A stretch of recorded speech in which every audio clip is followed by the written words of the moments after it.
तो पार्टी, संगठन और राष्ट्र के बीच में तय करना होगा। और जिस दिन पार्टी और संगठन से ऊपर उठ के आप राष्ट्र के गुलाम बनेंगे, ऐसे लोगों को लात मार सकते हैं। आपने जमीन पे बिठाया, औकात बताई, तबीयत से गालियां दी, एक हफ्ते में कानून वापस हो गया। आप मुबारकबाद के मुस्तहिक हैं। आपको प्रेरणा लेनी होगी इस उत्तराखंड से लोगों को। यह नहीं चलेगा कि हम आपके हैं, आप लूट करो तो राष्ट्रवाद और दूसरा लूट करे तो गद्दारी। यह नहीं हो सकता। आपने समय रहते हुए उनसे कहा, सरकार तो जब वोट आएगा तब देंगे हम। किसी से नाराजगी हो सकती है, 1 से 2 से 4 से 10 से, लेकिन परिवार के अंदर किसी को चुनना है तो परिवार के अंदर से ही चुना जाएगा, बाहर से नहीं चुना जाएगा। इसलिए ये नाराजगी का एहसास कराइए, डराइए, धमकाइए। अपने खिलाफ अगर आपके भी कानून बनाते हैं, उनको भी उतार दीजिए, लेकिन दोबारा फिर दूसरों को बिठाइए, अपनों को ही बिठाइए।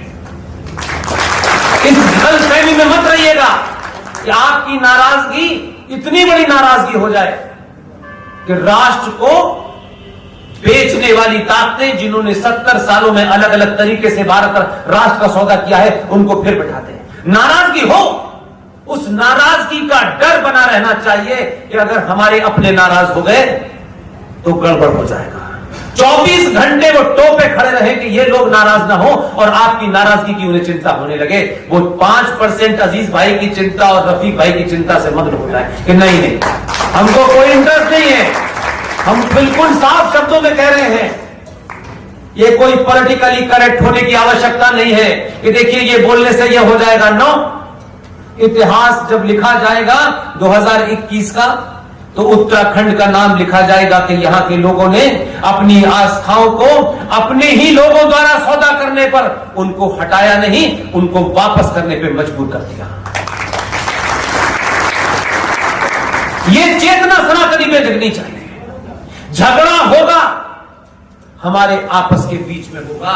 इस झगड़े का फायदा कोई तीसरा नहीं ले सकता, यह तय करना है। आदमी बदलिए, दबाव डालिए, क्योंकि आपके पास वो आएंगे, आप नहीं जाते। 99% समाज नहीं जाता नेताओं के पास काम कराने के लिए। या तो दलाल जाते हैं या उनके चमचे जाते हैं। 99% भारतीय सनातनी हिंदू समाज उन्हीं हालात में से अपना जीवन फिर भी ईमानदारी से जीता है। इससे गलतफहमी ना हो जाए नेताओं को कि उनके बगैर देश नहीं चलेगा।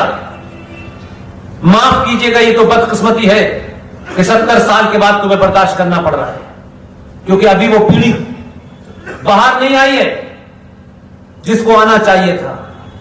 लेकिन आपके दबाव में बंगलौर से एक युवा निकल के आता है। युवा तथ्यों पे, तर्कों पे बोलता है, बड़े बड़ों की बोलती बंद हो जाती है। सूर्या उसका नाम है। ये गिनती बढ़ने लगे, ये जिम्मेदारी आपकी है। 2 बार हो गए, 3 बार हो गए, अब ठेका ले रखा है क्या खानदान काम ने? आप जाइए, कुछ और लोगों को काम करने दीजिए, कुछ नए सोच के लोगों को काम करने दीजिए, नई रोशनी वालों को काम करने दीजिए। इसलिए आपके शहर में एक दवाई वाला बहुत मशहूर है, बड़े बड़े नेताओं को खरीदता है, सारी खबर है मेरे पास। उसकी हमदर्द नाम की दुकान का भी भारत ने कल FCRA कैंसिल कर दिया है।